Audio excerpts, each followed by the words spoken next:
Bonjour et bienvenue dans La Clé, c'est le temps. Mon nom c'est Isabelle et puis aujourd'hui, on va réfléchir à comment on peut réduire sa charge mentale au travail.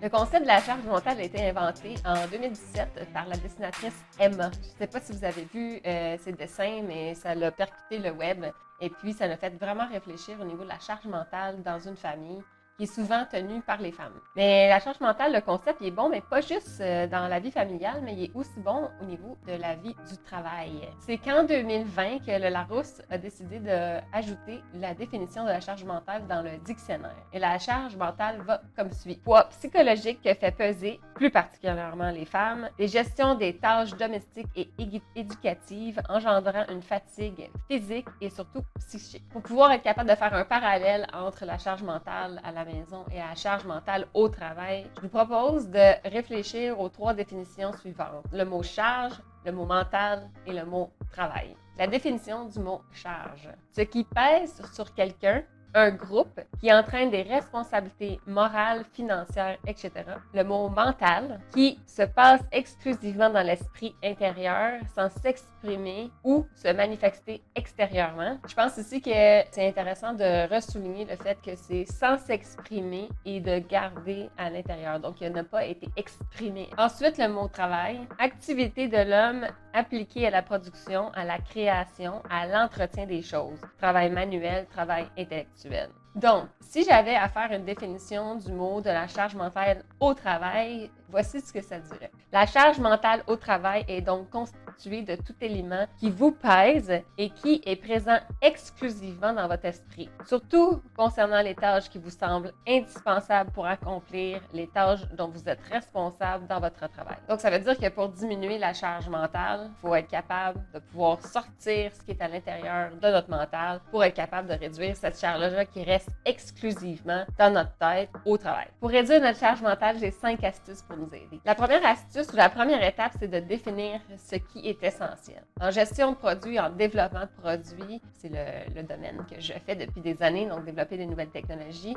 Il y a un concept qui est super utile, qui revient souvent dans plusieurs concepts différents, c'est le concept du PMV, donc le produit minimum viable. Il faut toujours targeter ou comprendre très bien ce qui est le minimum qui pourrait être en fait acceptable par nos clients, qui va avoir suffisamment de valeur pour atteindre les objectifs de créer un premier produit. Donc, c'est la même chose au travail. Il faudrait être capable d'identifier finalement ce qui est le minimum viable pour être capable de faire son travail. Parce qu'on a tendance, l'humain, à vouloir être un peu perfectionniste, à vouloir être parfait, à suivre les règles complètement, puis à faire tout petit, décortiquer, puis aller en détail. Mais des fois, ce n'est pas nécessaire d'aller à ce niveau de détail-là, ou ce niveau de précision, ou ce niveau de qualité-là. Finalement, il faut identifier c'est quoi le minimum que finalement les autres autour de nous au travail ont besoin. Donc, il faut penser à ses stakeholders, penser à ses sponsors. Là, désolée, j'utilise les termes en anglais, mais étant donné que je travaille beaucoup en anglais, des fois, je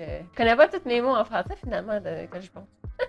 Donc, on pense à nos stakeholders, à nos sponsors, aux membres de notre équipe, puis on évalue avec le groupe à l'intérieur qu'on est, c'est quoi le PMV. Donc, c'est quoi le minimum que vous devez faire? Je vais vous donner un exemple. Vous avez un rapport à faire à tous les mois où est-ce que ça l'explique finalement à vos stakeholders, vos sponsors, et ainsi de suite, ce que vous avez accompli. Et puis, vous pourriez décider de dire que votre MVP, c'est en fait être toujours capable ou être toujours en mesure de savoir tous les détails constamment sur votre projet au cas où qu'un de ces personnes-là vous pose une question. Est-ce que c'est vraiment nécessaire d'être capable de répondre à toutes les questions en tout temps? Je ne penserais pas. Parce qu'en réalité, qu'est-ce qui arrive, c'est qu'on travaille en équipe, tout le monde a des informations, tout le monde a sa quantité de détails. Si vous gérez une équipe, chacun va avoir finalement ses détails à eux. Vous pouvez comprendre l'ensemble des détails si vous voulez, mais en réalité, c'est pas nécessairement essentiel. Vous pourriez comprendre seulement qu'une partie, savoir qui fait quoi, savoir finalement si les gens sont atteints, le niveau de qualité qui va être attendu, ainsi de suite. Et puis, vous n'êtes pas obligé de savoir tout à tout moment.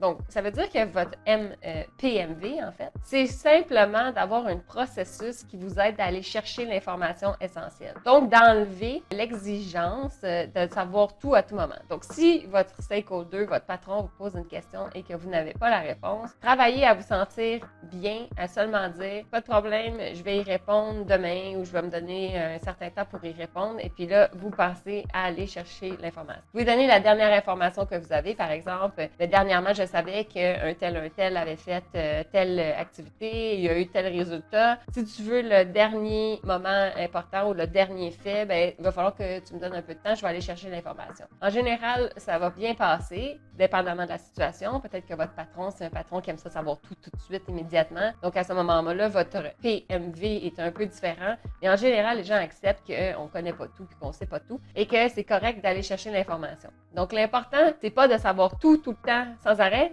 c'est de pouvoir être capable d'avoir un système de communication, un système de gestion qui va vous permettre de répondre aux besoins, mais dans un délai et non immédiatement. Ensuite, la deuxième astuce, c'est de partager sa charge mentale. Ça donne rien de tout garder et de tout avoir nous-mêmes dans notre tête. Donc, à ce moment-là, qu'est-ce qui est intéressant, c'est de se dire, OK, quand il y a des dossiers qui sont gros, qui doivent être faits en équipe, bien, de s'assurer que tout le monde est au courant que c'est une charge d'équipe et c'est une charge de groupe. Pas tout garder pour soi à l'intérieur. Donc, la deuxième astuce, c'est de partager sa charge mentale. Donc, pour arriver, la meilleure astuce, c'est de prendre le temps en équipe de discuter de ce qui est important pour vous et que vous voulez qu'on soit plusieurs à en discuter ou en partager la charge. Par exemple, mettre en place une culture de confiance dans votre groupe. C'est pas qu'à vous de le faire et si vous voulez être capable de ne pas avoir toute la charge sur vous, assurez-vous de la partager avec les autres et d'en discuter et d'en faire un sujet de conversation et d'identifier des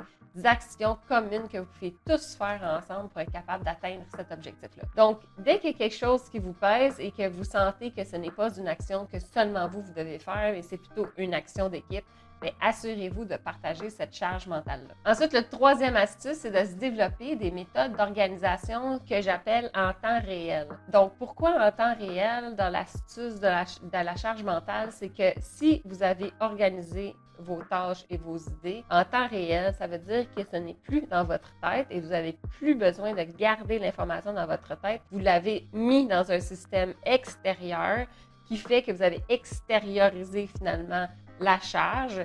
Et là, à ce moment-là, en temps réel, ça veut dire qu'il n'y aura pas un long gap ou une longue période entre lorsque vous avez eu la demande ou la charge ou l'identification de la chose et quand est-ce que vous l'avez mis dans votre système d'organisation. Comme ça, vous l'avez extériorisé immédiatement et puis ça ne reste plus dans votre charge mentale. Donc, est-ce que vous avez des systèmes en ce moment qui vous aident à organiser vos tâches dès qu'ils arrivent, par exemple?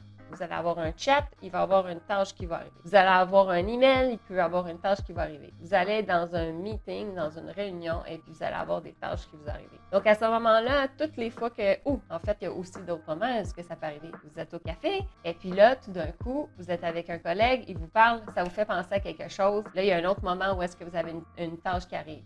Vous allez faire l'épicerie, vous commencez à marcher, il y a une idée qui vous pop dans la tête, et puis là, tout d'un coup, bingo, vous avez une nouvelle idée, une nouvelle charges qui viennent de s'accumuler. Vous n'êtes pas en milieu de travail, vous êtes à l'extérieur du travail, mais vous avez quand même eu une idée du travail. Donc, à ce moment-là, si vous n'avez pas de méthode d'organisation qui vous aide à ces moments-là, qui sont pas nécessairement dans un milieu organisé, qui est dans un milieu non organisé au milieu du travail, c'est encore pire, ces moments-là. Donc, ces moments-là sont souvent ceux qui vont accumuler finalement une charge mentale beaucoup plus élevée parce que vous n'avez pas été dans votre environnement que vous avez déjà optimisé et puis à ce moment-là, la nouvelle tâche, la nouvelle idée vient de vous tomber dessus et puis là, vous vous rappeliez de cette idée-là jusqu'au moment où est-ce que vous allez l'extérioriser, l'organiser ou l'écrire à quelque part. Donc, avez-vous des méthodes, tous ces moments-là, pour être capable d'extérioriser vos tâches? Si la tâche est à faire immédiatement, je vous conseille de la faire tout de suite, comme ça, c'est débarrassé. pas besoin de la mettre dans votre système d'organisation, juste besoin de la faire. Donc ça, c'est assez facile. Par contre, est-ce que vous avez des méthodes en temps réel? Vous êtes dans un meeting, vous avez une responsabilité à faire. Est-ce que vous avez des méthodes qui vont vous aider à pouvoir soit faire la tâche tout de suite, soit la noter à quelque part dans un système qui fonctionne? Parce que des fois, on va prendre une note sur un petit post-it, on va le coller sur notre ordinateur, mais après ça, étant donné qu'on a tellement de post-it sur notre ordinateur, finalement, ce n'est pas vraiment une méthode d'organisation qui vous permet de ne pas oublier des choses à faire. Puis là, vous savez, votre cerveau vous dit « OK, c'est bien beau, tu l'as mis sur un post-it, mais je sais que tu risques de l'oublier. » Donc, ça reste un petit peu dans la charge mentale parce que ce n'est pas si bien organisé. Donc, avez-vous des méthodes pour vous aider à le faire? Si vous n'avez pas encore de méthode, vous n'avez pas encore réfléchi, ce que je vous invite à faire, c'est deux choses. Un, listez tous les moments dans lesquels vous avez des idées et assurez-vous d'avoir une méthode qui vous permet de prendre cette idée et de la mettre dans un système extérieur, un système extérieur fiable. Je vous invite à aller voir une vidéo à ce sujet. C'est une vidéo que j'ai écrite pour maximiser l'utilisation de son calendrier. Personnellement, moi, c'est la seule astuce que j'utilise, c'est d'utiliser mon calendrier. En fait, la clé, c'est le temps. Et puis pour moi, comment je le vois, c'est si j'ai une tâche ou une responsabilité, je vais identifier au moment de la tâche et de la responsabilité quand, l'important c'est le quand, est-ce que je vais faire cette tâche-là. Donc, par exemple, j'ai une rencontre qui me génère beaucoup de to-do, par exemple, parce que j'ai une rencontre de management avec mes directeurs et puis souvent, on va avoir plusieurs actions à pouvoir lancer. Donc, en général, ce que je vais faire, c'est ce que je vais mettre une note dans mon calendrier qui dit faire les to-do du meeting de management. À ce moment-là, pendant le meeting, j'écris toutes ces to-do-là dans mon calendrier, dans la tâche que j'ai mis, faire ces to-do-là, donc de faire ces tâches-là. En général, je me laisse une demi-heure en général parce que c'est souvent lancer des trucs. Puis à ce moment-là, après, je vais me mettre un autre to-do dans le calendrier sur quand est-ce faire un suivi. Je ne le mets pas tout de suite parce que je vais attendre que les gens réagissent, puis j'aimerais mieux pas ne faire le suivi.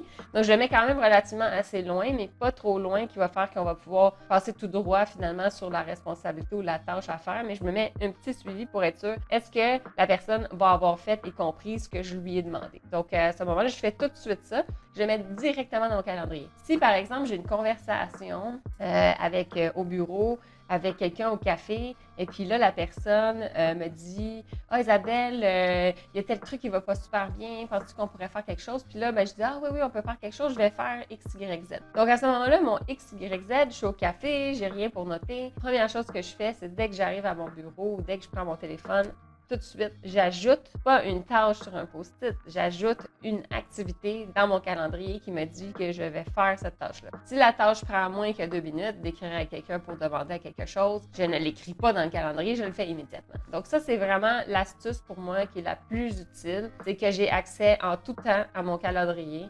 Donc, je peux mettre en tout temps la tâche à l'extérieur de mon cerveau pour pas la garder en charge mentale. Comme ça, au moment présent, je suis vraiment présente et je n'ai pas toute une charge extérieure de toute la liste des choses que je dois faire et que je ne dois pas oublier de faire. La quatrième astuce, c'est de penser à être et vivre au moment présent. Ce que ça veut dire, c'est qu'en ce moment, quand je fais une vidéo, je suis pas en train de me dire il faut que j'aille faire l'épicerie, il faut pas que j'oublie d'acheter le cadeau de Noël de mon neveu, ou ainsi de suite. Donc, je ne pense pas à ces éléments-là. Je reste concentrée sur le fait que je fais une vidéo, donc je vis le moment présent et je suis pleinement dans l'activité. Donc, j'ai externalisé à mon calendrier les choses à faire. Et puis, à ce moment-là, au moment présent, je peux être 100% là et je ne suis pas obligée de réfléchir ou de garder toutes les autres choses qui sont derrière.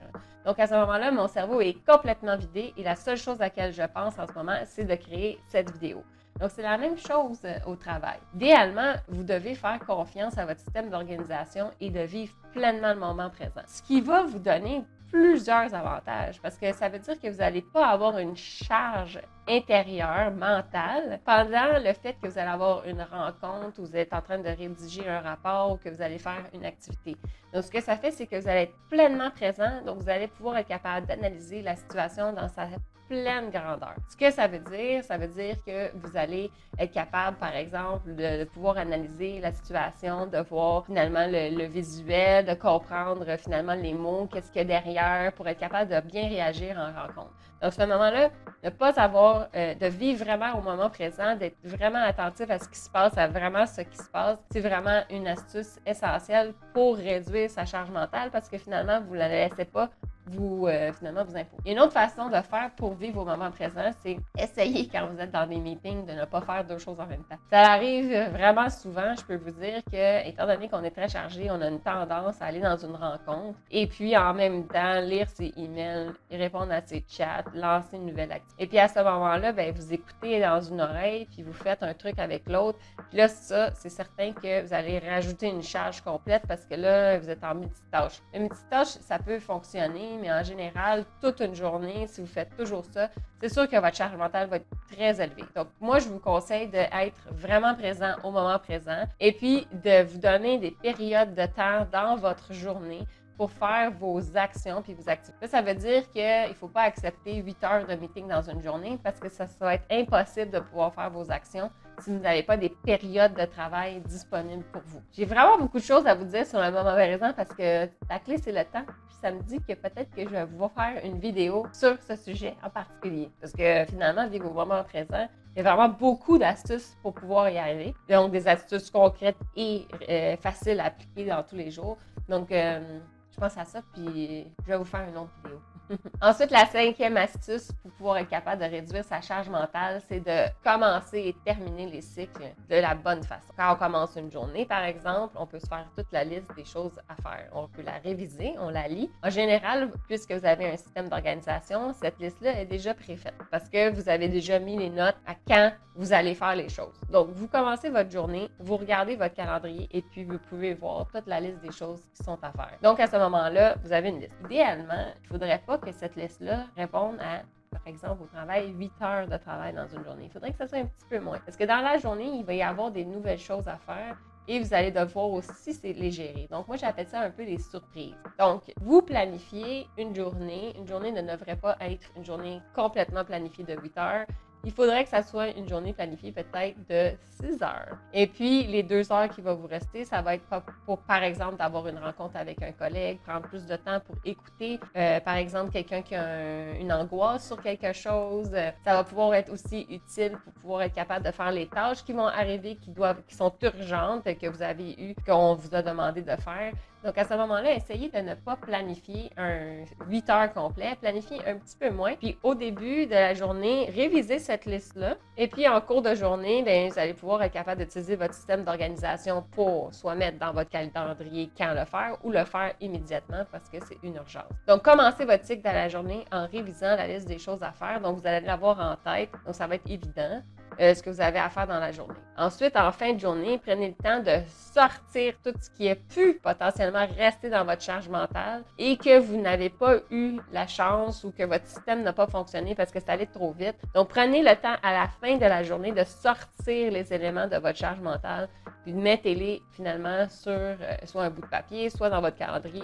Faites la même chose au début de la semaine, fin de la semaine, début du mois, fin du mois, début du quart, fin du quart. Lorsqu'on est un gestionnaire, il faut apprendre à voyager dans le temps. Donc, ça veut dire qu'à tous les débuts de cycle, c'est important de s'asseoir et de prendre le temps de visualiser le futur et d'identifier finalement les éléments stratégiques que vous devez mettre en place. Donc, prenez le temps de vous asseoir, de réfléchir, à vous dire qu'est-ce que je devrais faire ce mois-ci ou dans ce prochain quart pour s'assurer que mes objectifs soient rencontrés. Si vous avez la charge de plusieurs départements d'une division, par exemple, il va falloir réfléchir de plus en plus loin pour identifier les projets stratégiques. Parce que réfléchir à des projets stratégiques pour la semaine suivante, lorsqu'on fait des gros projets d'envergure, bien, ça ne laisse vraiment pas beaucoup de temps pour atteindre des résultats pour son équipe. Donc, à ce moment-là, plus vous avez une charge d'une équipe, moi j'appelle avec assez large, avec plusieurs sous-projets à l'intérieur, plus vous devez réfléchir un petit peu à l'avance. Donc, pensez à vos cycles. Cycle de la journée, cycle de la semaine, cycle du mois, cycle du quart, cycle de l'année, cycle du 3 ans, cycle du 5 ans, dépendamment.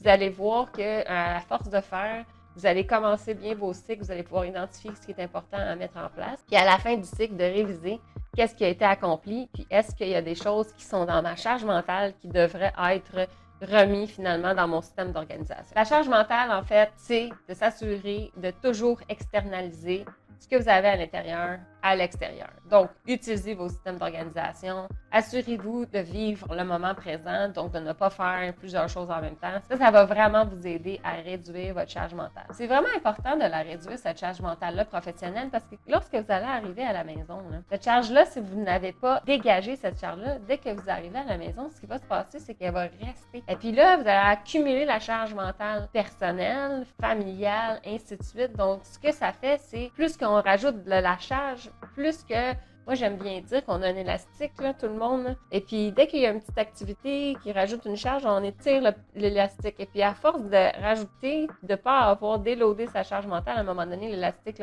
il n'y a plus d'élasticité, il est rendu au maximum. Si on continue à tirer, il va casser. Donc, c'est vraiment important de prendre le temps de gérer sa charge mentale au travail, pas que pour votre travail, mais aussi pour votre vie personnelle, et puis votre vie familiale, et puis votre vie en général. Donc, vraiment, là, c'est important de prendre le temps de réduire sa charge mentale. J'espère que ça vous a plu, et si c'est le cas, je vous invite à vous inscrire à ma chaîne et à aller lire mon blog laclé-c'est-le-temps.com.